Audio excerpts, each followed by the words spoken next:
नमस्कार साथियों, मैं आपका साथी Sunil Kumar Drona PCS YouTube channel पर आपका हार्दिक स्वागत करता हूं।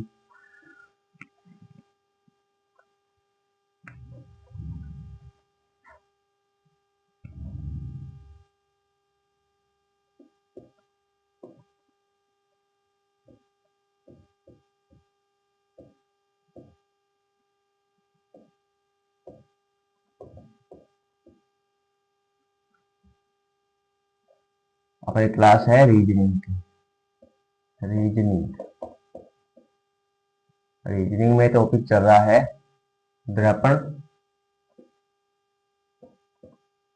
प्रतिबिंब व जल प्रतिबिंब।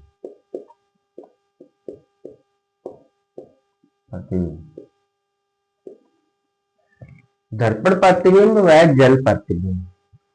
अपने बात करेंगे आकृतियों की। आकृतियों जैसे कोई आकृति दे दी जाए,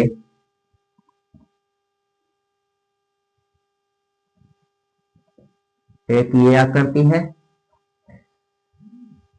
एक ये आकृति है,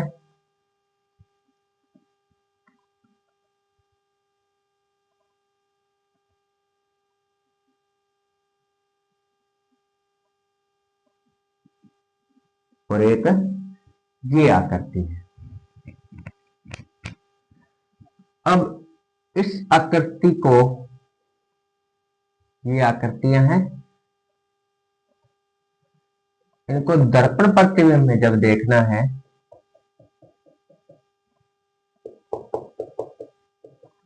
जब दर्पण प्रतिबिंब में आकृति को देखेंगे, नजदीक वाला सिरा नजदीक आएगा और दूर वाला सिरा दूर जाएगा। जैसे ये आकृति कैसे बनेगी, ये आकृति बनेगी इस तरह, इस तरह, इस तरह। यहां नजदीक वाला सिरा नजदीक है तो यहां भी नजदीक वाला सिरा नजदीक आएगा। किसके? दर्पण प्रतिबिंब के। और ये सिरा देखो,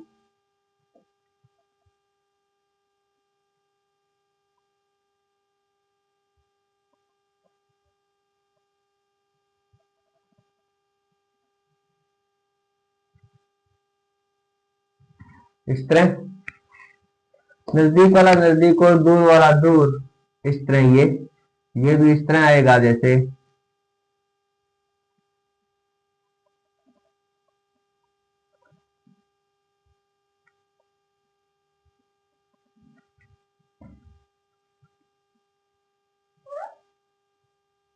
इस तरह। ये जब दर्पण प्रतिबिंब की बात करते हैं, दर्पण, अगर जल प्रतिबिंब की बात करें, जल प्रतिबिंब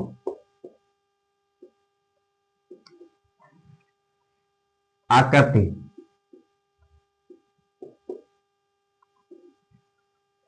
दर्पण प्रतिबिंब तो दीवार पर समतल लगा होता है और जल प्रतिबिंब सतह पर होता है। जल तो सतह पर ही होता है। जैसे कोई आकृति बना दी जाए, जैसे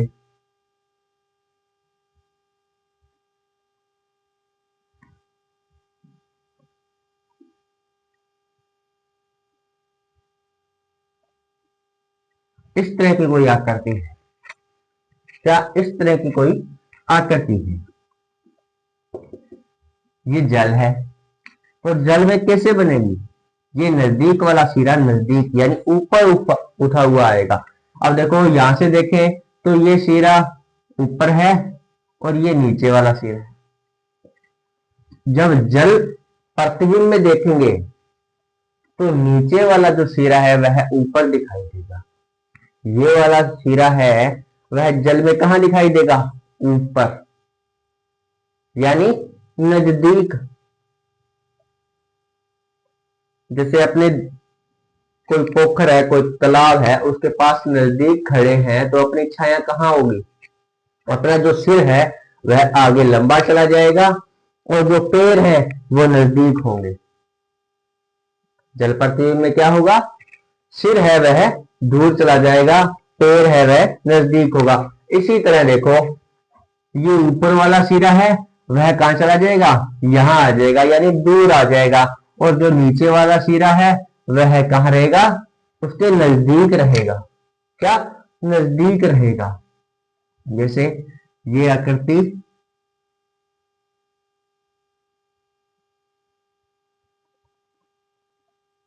इस तरह।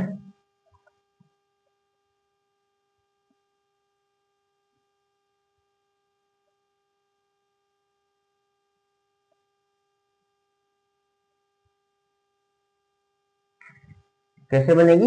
ये इस तरह बनेगी आकृति। जब जल प्रतिबिंब में देखेंगे तो आकृति क्या होगी? नीचे वाला जो सिरा है वह ऊपर उठा हुआ दिखाई देगा और ऊपर वाला सिरा वह नीचे चला जाएगा, जब जल प्रतिबिंब की बात करें।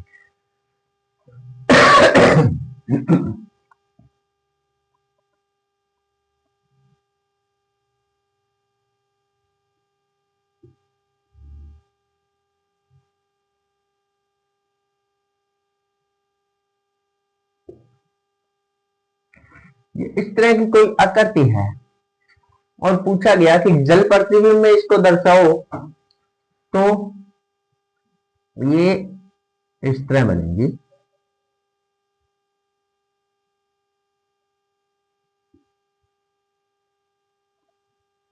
इस तरह।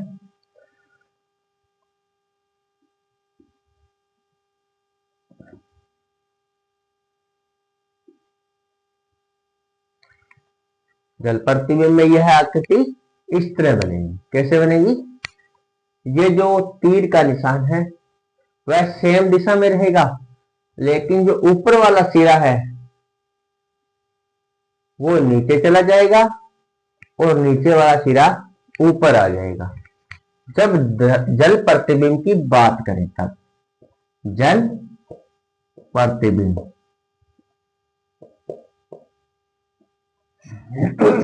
जब जल प्रतिबिंब की बात करते हैं तो आकृतियां इस तरह दर्शाई जाती हैं। अगर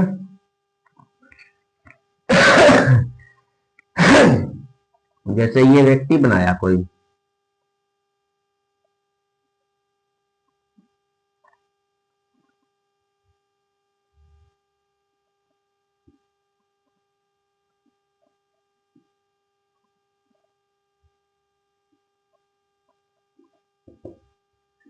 ये व्यक्ति है, ये जल में नजदीक खड़ा है कोई तालाब के।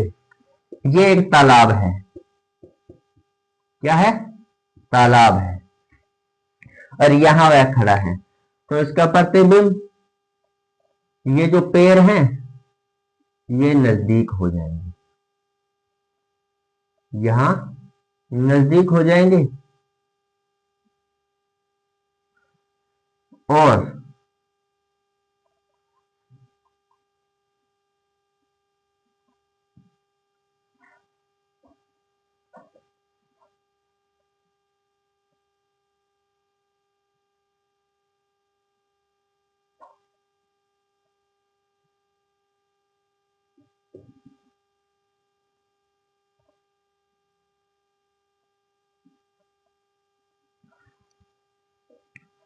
ये जल पृथ्वी में परछाई कैसे बनेगी?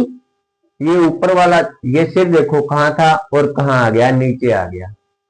पैर नीचे थे, कहां आ गए? ऊपर आ गए। हाथ नीचे की तरफ गोलाई में थे, अब ऊपर की तरफ गोलाई में है। यानी परछाई जब जल प्रतिबिंब में देखें तो ऊपर वाला सिरा नीचे चला जाता है और नीचे वाला सिरा ऊपर चला जाता है। जब जल प्रतिबिंब में आकृति को दर्शाया जाए तो ये इस तरह दर्शाया जाएगा, यानी ऊपर वाला सिरा नीचे चला जाएगा और नीचे वाला सिरा जो है ऊपर चला जाएगा। ये होती है जल प्रतिबिंब की पहचान।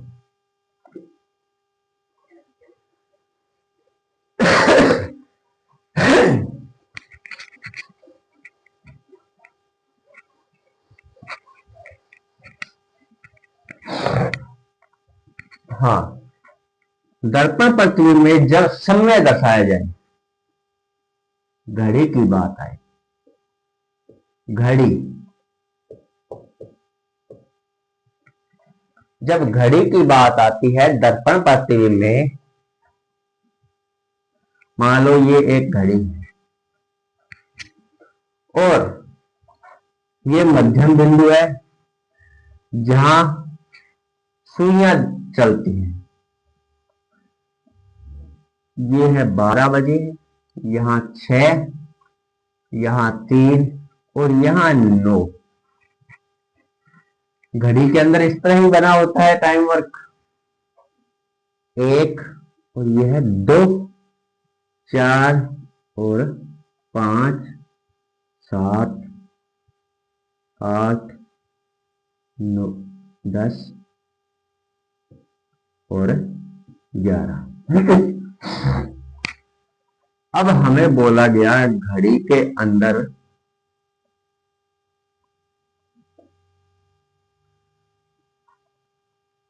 3 बजकर क्या हुए हैं, 30 मिनट हुए हैं और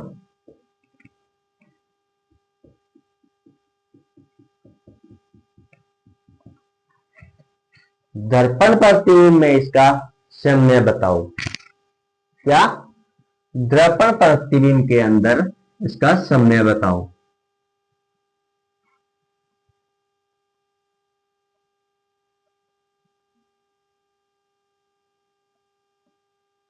जब समय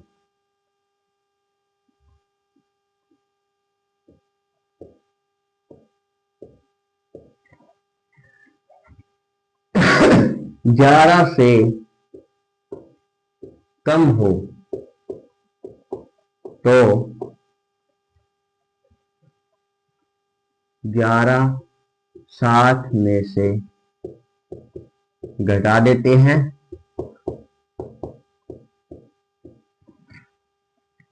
अब यहां क्या है, 3 बजकर कितने मिनट हुए हैं, 30।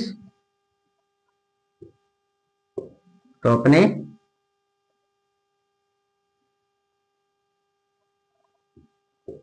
वास्तविक समय है ये 3:30। जब दर्पण में बात करें,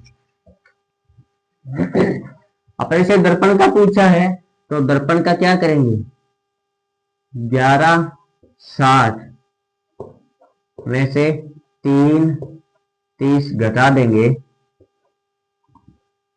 तो कितना आएगा,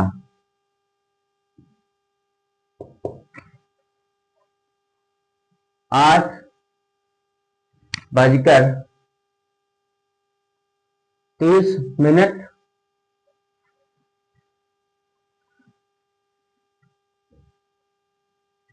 8:30 दिखाई देगा।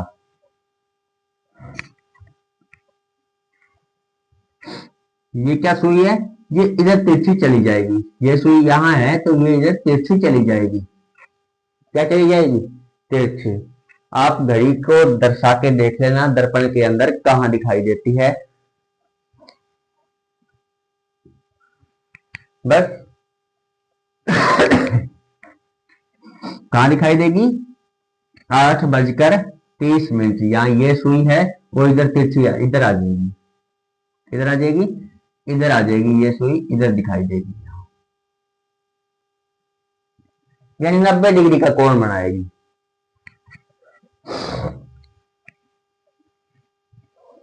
अगर अपने से ये पूछ लिया जाए यहाँ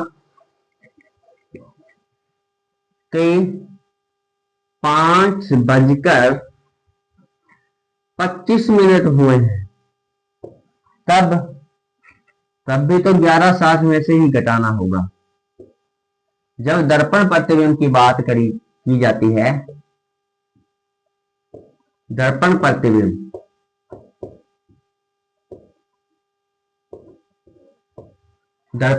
की जब बात आती है तो क्या है, 11 जब समय 11 बजे से कम दिया हो, 11 बजे से समय कम दिया हो तो जितना समय दिया हो, वास्तविक समय जो दिया हो वह समय क्या करेंगे, 11:60 में से घटा देंगे तो वह प्रतिबिंब समय ये आ जाएगा, यानी प्रतिबिंब समय आ जाएगा।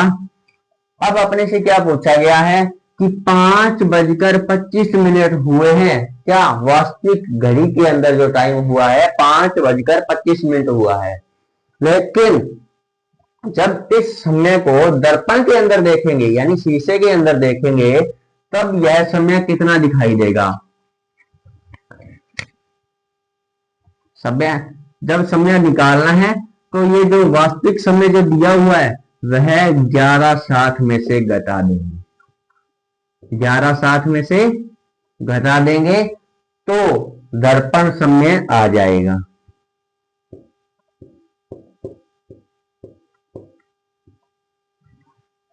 दर्पण समय आ जाएगा तो घटा दो,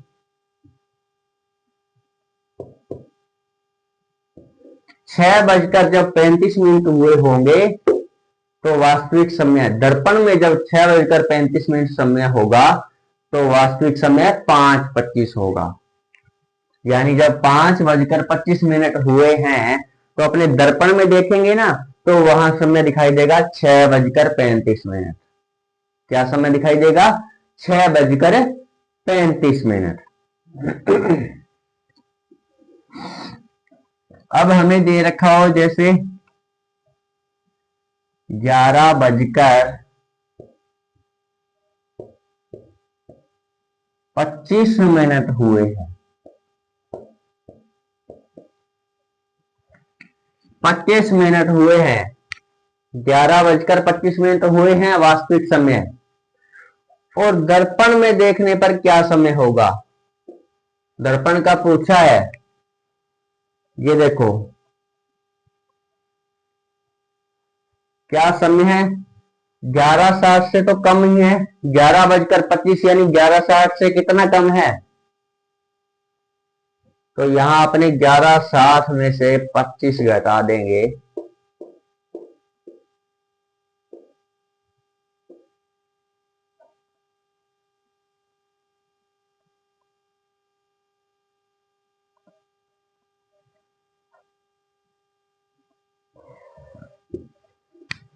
ये घटाएंगे, 11:60 में से नहीं घटाएंगे, 11 से ऊपर है तो 23:60 में से घटाएंगे। क्यों, ये तो 11 से ऊपर है, ये समय 11 से ऊपर है, 11 बज गए, 11 से 25 ऊपर है तो यहां अपने 23:60 में से घटाएंगे।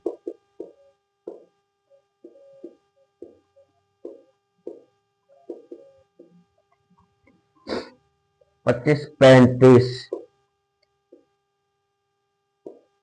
यानी 12:35 दिखाई देगा। क्या समय देखेंगे जब दर्पण के अंदर, वास्तविक समय जब 11:25 होगा तो दर्पण के अंदर प्रतिबिंब में कितना समय होगा, 12:35 हुए होंगे। अगर यहां दिया होता 10:55, 10:55 का समय जब दर्पण में बात करें तो 11 से कम है ये, तो अपने 11:60 में से घटा देंगे 10:55 तो समय कितना दिखाई देगा, 1:05 दिखाई देगा जब दर्पण के अंदर देखेंगे, 1:05 दिखाई देगा जब दर्पण में देखेंगे। वास्तविक समय जब 10:55 हुए होंगे तो दर्पण में देखेंगे तो 1:05 हुए होंगे। और जब बात आ जाए समय की 11 बजे से ऊपर की, जब समय बात आ जाए समय में कि 11 बजे से ऊपर है समय, यहां अगर आ जाए 11 बजे से कितना भी, अगर 1 भी अगर ऊपर है, 11:01 हुए हैं तभी भी, तो भी अपने 23:60 में से ही घटाएंगे, जब 11 से ऊपर हो समय, तो 23:60 में से, अगर 11 से नीचे हो समय, वास्तविक समय जब 11 से नीचे हो तो 11:60 में से घटाएंगे। अगर यहां समय दिया अपने 11:01 हुए हैं तो अपने 23:60 में से घटाएंगे।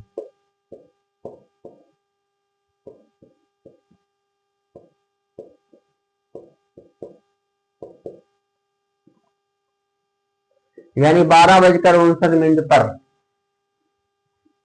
जब 11:01 वास्तविक समय है तो दर्पण में कितना होगा? 12:59 होगा।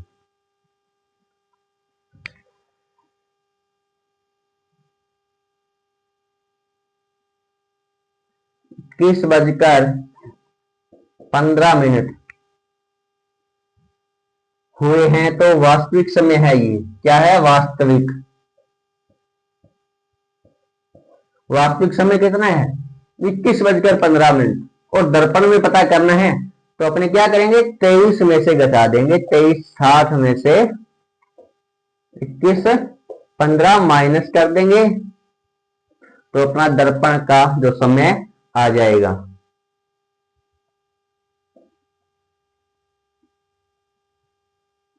कितना? 2:45 हुए होंगे।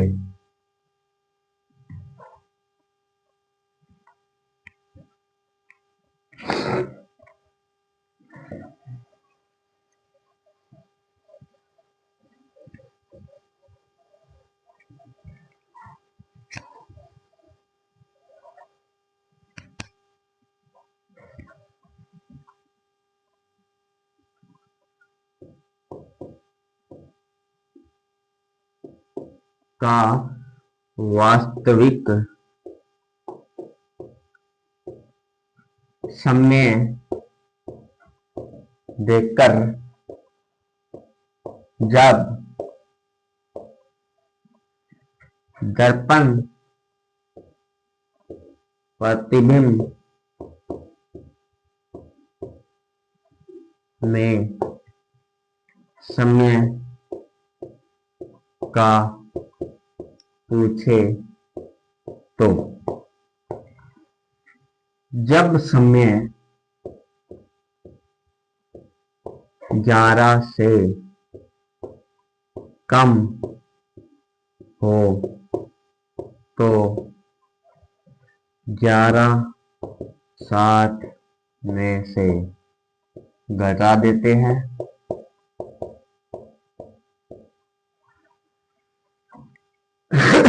जब समय 11 से ऊपर हो तो 23:60 में से घटा देंगे। यानी ये दो शर्तें होती हैं, या फार्मूला समझ लो या सूत्र समझ लो। जब दर्पण की बात आए, जब दर्पण की बात आती है तो ये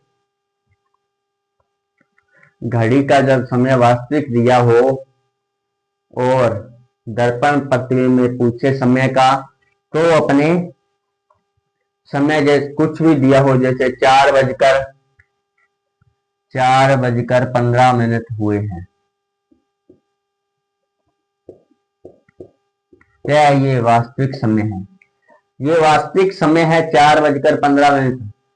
तो ये 4 है जो 11 से कम है, तो अपने क्या करेंगे? 11:60 में से घटा देंगे तो अपना दर्पण में जो समय होगा वह आ जाएगा। दर्पण में समय होगा वह आ जाएगा।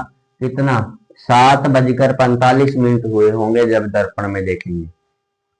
हाँ, जब बात की जाए 11 से ऊपर का समय दिया हो, जैसे यहां दे दिया 12:25, तो ये समय क्या है? 11 बजे से ऊपर है। तो अपने क्या 23:07 में से घटा देंगे। 23:07 में से 12:25 घटा देंगे तो क्या आ जाएगा, दर्पण प्रतिबिंब में जो समय होगा घड़ी का वह आ जाएगा।